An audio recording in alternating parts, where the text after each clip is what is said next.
Share કરો, subscribe કરો કાઠિયાવાડી ગૌરવ ચેનલને। શું તમે ક્યારેય વિચાર્યું છે કે જે પાણીને તમે માત્ર તરસ બુઝાવવા માટેનું સાધન માનો છો તે કદાચ તમારી દરેક વિચારને અને તમારા આવનારા કાલને પણ વાંચી રહ્યું હોય? અમારા પૂર્વજો કોઈને શ્રાપ કે આશીર્વાદ આપતી વખતે હાથમાં પાણી કેમ લેતા હતા? શું એવું શક્ય છે કે એક ગ્લાસ પાણી તમારા શરીરમાં જઈને માત્ર બીમારીઓ જ નહીં પરંતુ તમારા ભાગ્યને પણ બદલી શકે? શું પાણી માત્ર હેચો છે કે તેમાં કોઈ એવી દિવ્ય ચેતના છે જે માનવ સમજણથી પર છે? આજે આપણે એવી યાત્રા પર જઈશું જ્યાં વિજ્ઞાન અને આધ્યાત્મિકતા વચ્ચેની સીમાઓ લગભગ ગાયબ થઈ જાય છે।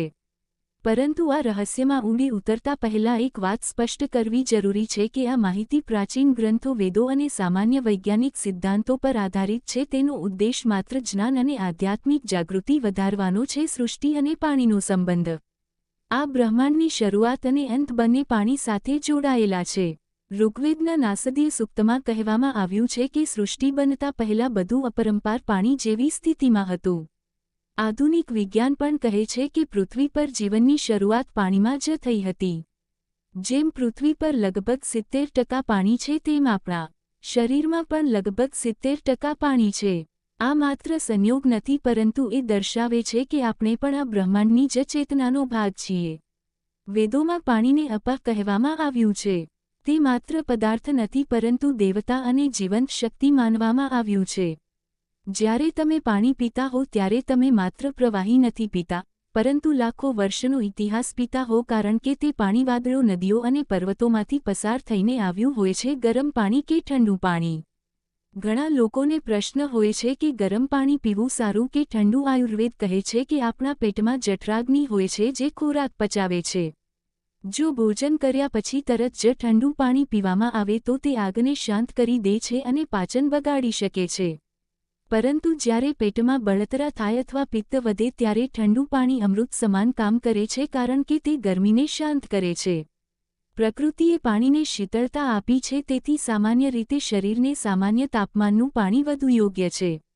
સવારે ગરમ પાણી કેમ? સવારે ઉઠીને ગરમ પાણી પીવાનું કારણ પણ વૈજ્ઞાનિક છે। જ્યારે આપણે સૂઈએ છીએ ત્યારે શરીરમાં ઘણા વિષાક્ત પદાર્થો, ટોક્સિન એકઠા થાય છે। સવારે મોઢાની લાર અને ગરમ પાણી સાથે મળીને પેટમાં જઈને સફાઈનું કામ કરે છે। જેમ ચીકણા વાસણ ધોવા માટે ગરમ પાણી ઉપયોગી છે તેમ તે આંતરડામાં જમા થયેલી ગંદકી દૂર કરવામાં મદદ કરે છે। એટલે દિવસની શરૂઆત ગરમ પાણીથી કરવી સારી માનવામાં આવે છે। પાણીની યાદશક્તિ।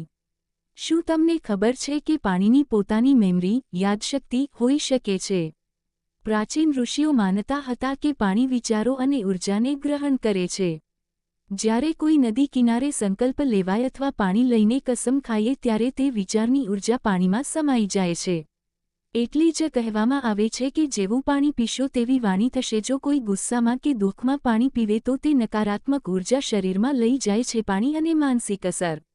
જો તમે ટીવી પર હિંસક દૃશ્યો જોઈ રહ્યા હો અથવા કોઈની નિંદા કરતા હો અને એ દરમિયાન પાણી પીતા હો તો તે નકારાત્મક ઊર્જા પાણી મારફતે શરીરમાં પહોંચી શકે છે।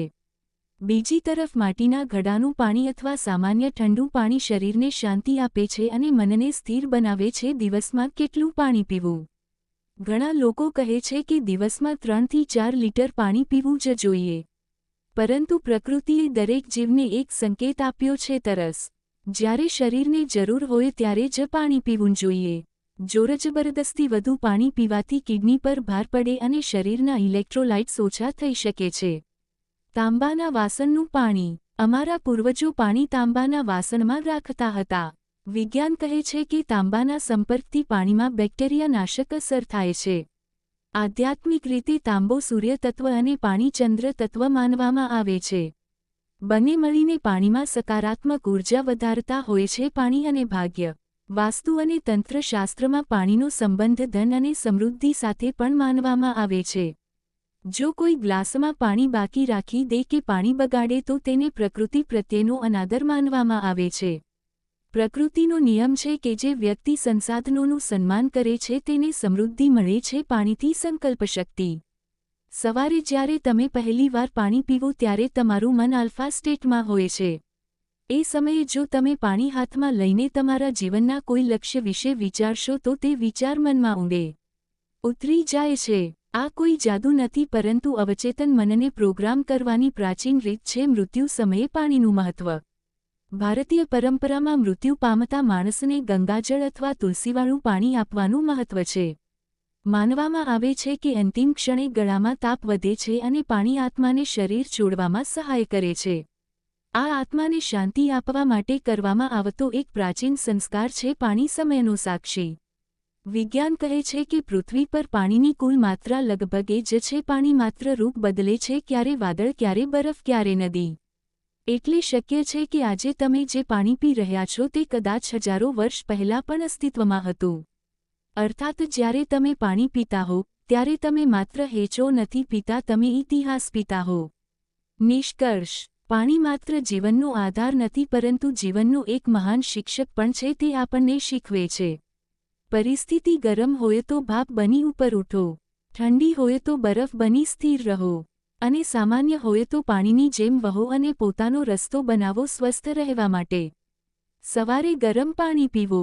દિવસ દરમિયાન સામાન્ય અથવા ઠંડુ પાણી પીવો. પાણીનો સન્માન કરો અને બગાડો નહીં. જો આપણે પાણી પ્રત્યેનો દૃષ્ટિકોણ બદલીએ તો કદાચ જીવન પણ બદલાઈ શકે.